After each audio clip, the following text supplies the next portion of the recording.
Leeré la reseña histórica del misionero Joseph Stewart y dice así en el nombre de Jesucristo.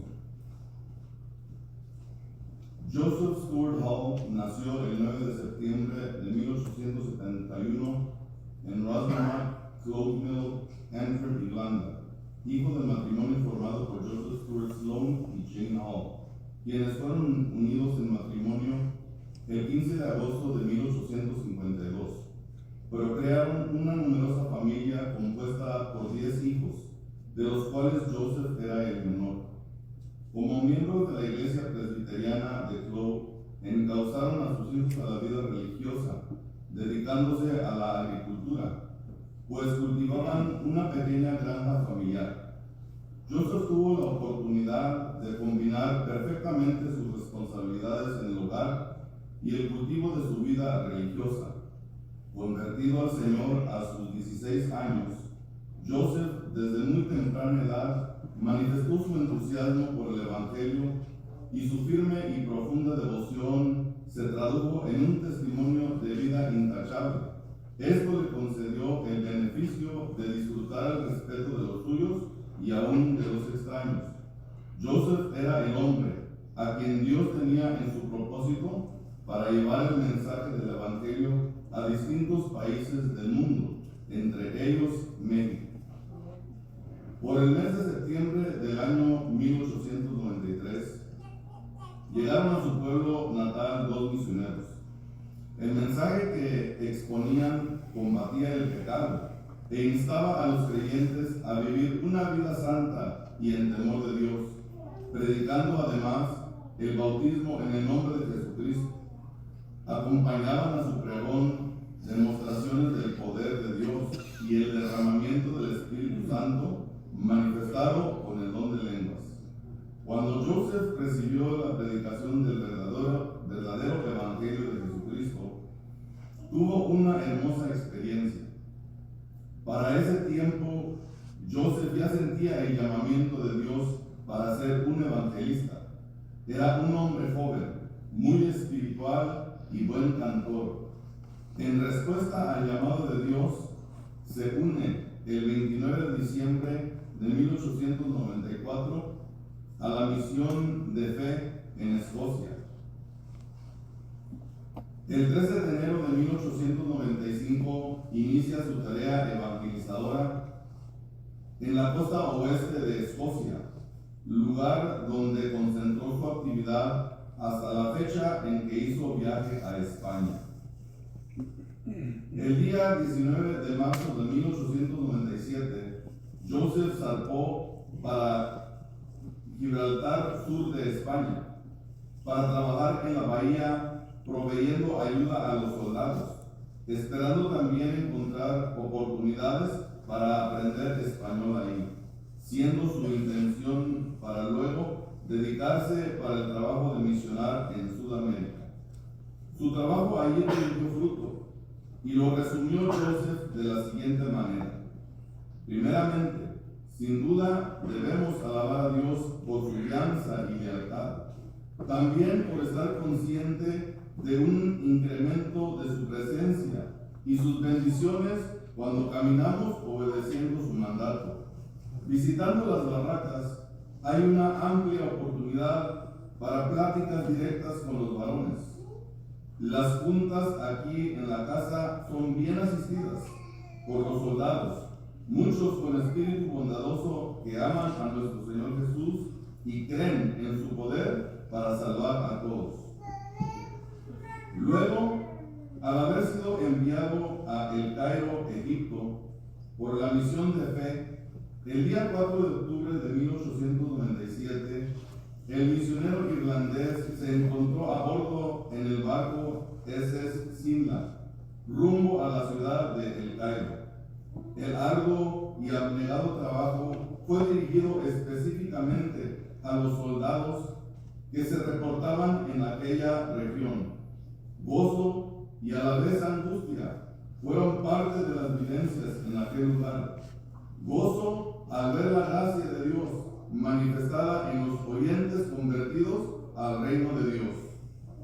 Después de regresar a casa en septiembre de 1899, estando ahí por un tiempo demasiado corto, Joseph Stewart partió a la República de Sudáfrica a causa de la guerra que inició en esa región.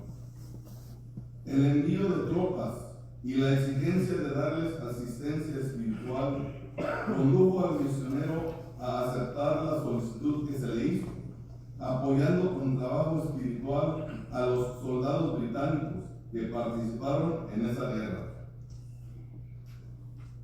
Desde los últimos meses del año 1901 hasta los primeros de 1903 duró la guerra. El trabajo en aquella campaña evangelística permanente no fue sencillo. El misionero tuvo la fuerza de Dios para soportar la inclemencia del clima, las hostilidades del enemigo y sobre todo impartir la enseñanza divina a cuantos estuvieran a su alcance. Para entonces la huella de su persona y su labor evangelizadora estaba muy bien marcada. Una gran etapa de la vida misionera de Joseph Stewart concluía. La profunda convicción del llamado de Dios le llevó a tierras lejanas, a conducir perdidos a la salvación, a impartir el carácter amoroso y compasivo del eterno Dios, del cual estaba bien poseído, y al fin hacer realidad su sueño, llegar al sur del continente americano a proclamar las buenas nuevas de salvación.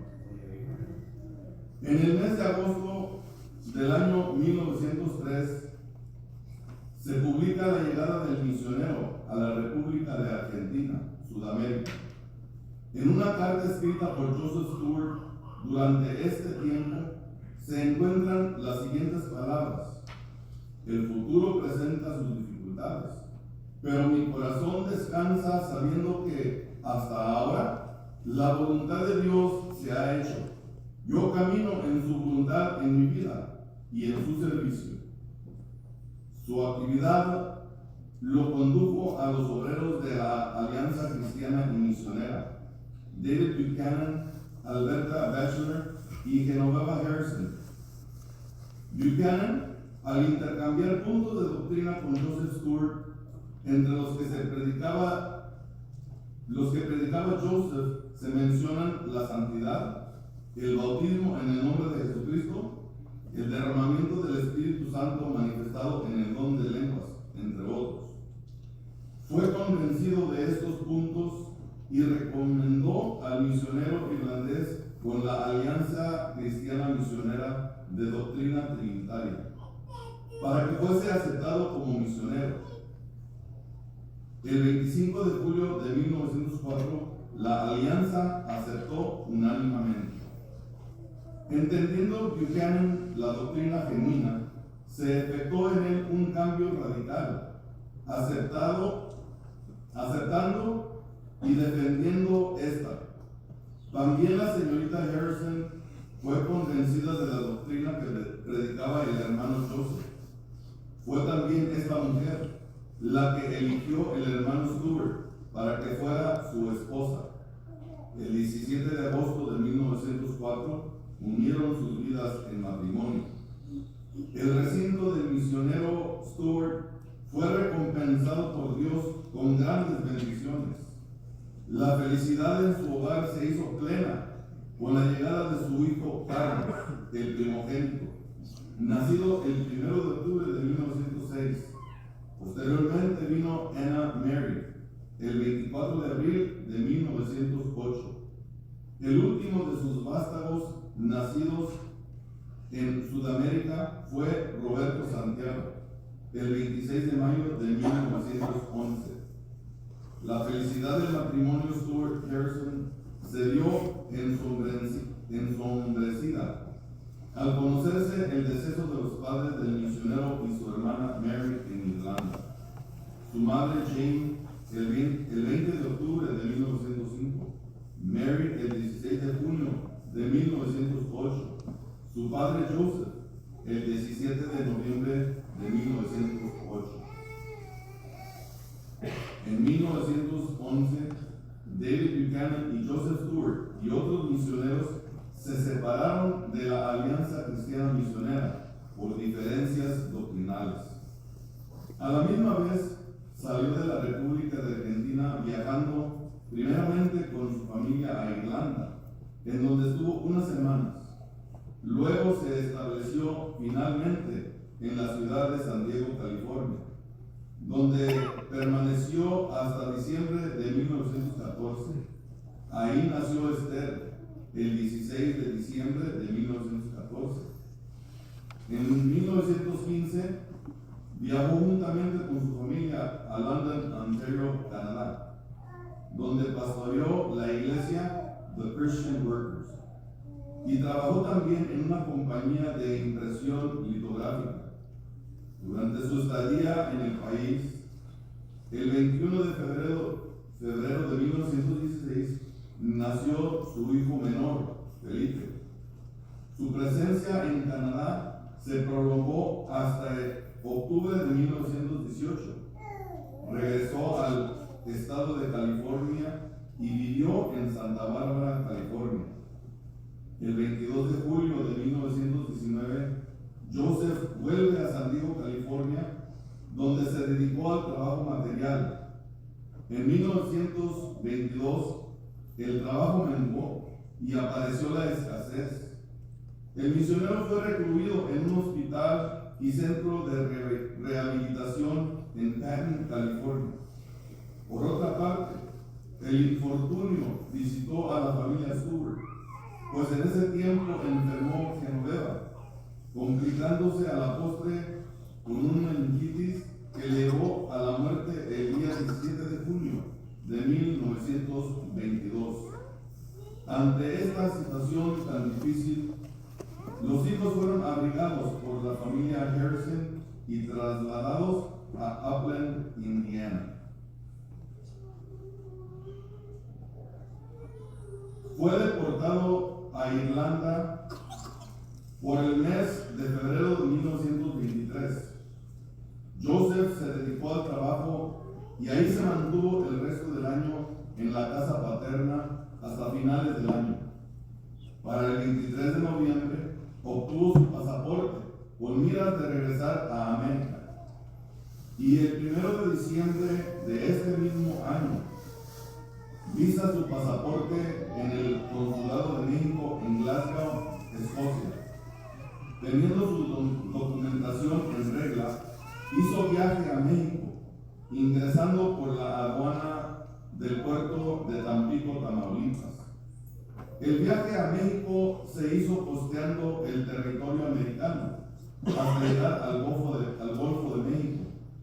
El desembarco se realizó en el puerto de Tampico, al sur del estado de Tamaulipas.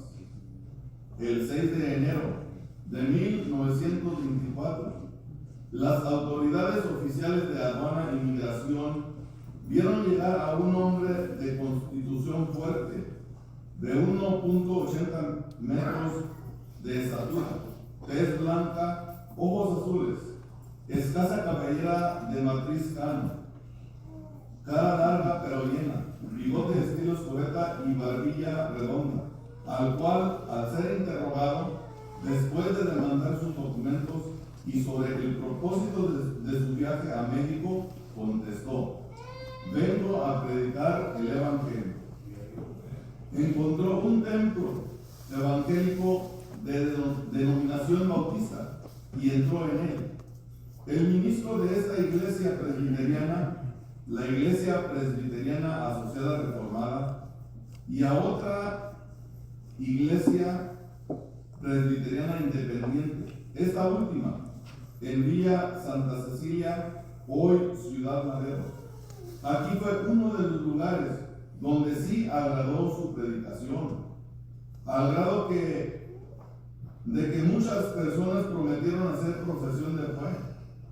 Fue en ese lugar donde el predicador irlandés expresó la siguiente frase: aquí en México no hay agua ni para lavarse los pies, pero dentro de poco tiempo habrá agua en abundancia, aún para nadar.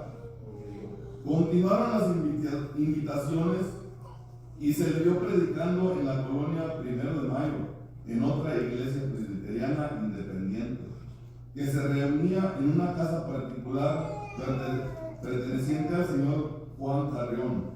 A esta iglesia pertenecía Irineo Rojas Castillo, y precisamente fue quien le invitó a la casa que albergaba a la iglesia, la cual en esa ocasión no fue suficiente para dar cupo al grupo de asistentes. El mensaje de poder penetró a los corazones sinceros y aceptaron el evangelio. De las iglesias donde predicó, algunos salieron al encuentro de la justicia y abrazaron el evangelio puro. Posteriormente, el hermano pasó a recorrer los estados del norte del país, Nuevo León, Coahuila, Chihuahua y el mismo Tamaulipas. Antes de partir a su gira misionera por los estados del norte del país, aconteció un caso que llenó de admiración a mucha gente del pueblo. El pastor de la iglesia presbiteriana independiente hizo una invitación al hermano Stuart para que expusiera el mensaje de la palabra de Dios en un culto especial. El hermano Joseph accedió con la condición de que para ese día se compraran 10 floreros nuevos que se colocaran tras el púlpito, petición que aceptó el pastor de la iglesia. El culto se celebró en las afueras del templo, pues el interior fue insuficiente para albergar a tanta gente, que en esa ocasión se dio cita para oír al predicador irlandés. Cuando llegó el turno al hermano Stuart, leyó en el libro del Éxodo, capítulo 20, y al leer el tercer mandamiento, detuvo su lectura y tomó uno de los floreros, estrellándolo con fuerza en el suelo, y pisoteando las flores, expresó en alta voz: así dice Dios, así habéis hecho con mi palabra, y así habéis invalidado mi pacto. Tomando enseguida otro de los floreros y haciendo de la misma manera. Cuando tomó el tercer florero, el pastor de la iglesia lo detuvo, diciéndole: ya no, maestro, ya no. Y no le permitieron seguir predicando. Entre los presentes hubo quien decía: déjenlo predicar. Nadie ha hablado como él. Déjenlo que siga. Algunos de los que observaron este hecho creyeron y posteriormente fueron bautizados, como es el caso de la hermana Clara Tenorio Abundis. Continuó su camino hacia el estado de Nuevo León, donde visitó Linares, Montemorelos, General Terán, Allende y la ciudad de Monterrey. En este lugar fue donde los metodistas tuvieron la oportunidad de escuchar su predicación. Por último, se dirigió a la Armenta a mitad de este año de 1926, en donde tuvo la oportunidad de volver a misionar y bautizar a otros hermanos, sosteniendo pláticas prolongadas con el grupo, doctrinándolos e instruyéndolos con la palabra de Dios. Fue allí donde los hermanos Juan Carrión, Álvaro Reséndiz y Carmen Barrientos oyeron de labios del hermano los planes de su viaje a Guadalajara, Jalisco. Habiendo ordenado al ministerio de anciano al hermano Juan Carrión y platicando con el hermano Irineo Rojas tocante a la obra de Dios en esos lugares, algunos hermanos de la Armenta y de Tampico lo vieron partir hacia la Perla Tapatía. Habiendo encontrado en Guadalajara, Jalisco, una ciudad completamente muerta para las cosas de Dios, durante 3 meses estuvo pasando por grandes dificultades para establecerse. Cuando llegó al sector Juárez, encontró en la calle 28 una familia que vivía en la casa número 32, casa que pertenecía al señor Alfonso Díaz Morales. Fue precisamente esta familia la que le brindó hospedaje, pudiendo desplazarse desde ahí a diferentes puntos de la ciudad en busca del campo propicio para la siembra santa. Solo que debido a nuevas disposiciones presidenciales con respecto al ministerio de los extranjeros, aunado esto a la marcada apatía de los habitantes de aquella ciudad, tomó la determinación de callarse por un tiempo. Con el paso de los días, sus carencias económicas aumentaron, agregándose a esto una grave enfermedad, y en esas circunstancias se le hacía difícil caminar, imposibilitándolo de anunciar el Evangelio y buscar su manutención. Finalizaba el mes de octubre de 1926 y su estado de salud se agravaba, pero como él mismo lo había expresado, su confianza estaba en el Señor Jesús, tratando de ver en todo la mano de Dios, especialmente en los momentos difíciles de su enfermedad. Tomaba aquello como una disciplina del Señor, y como el paciente Job, no se quejó.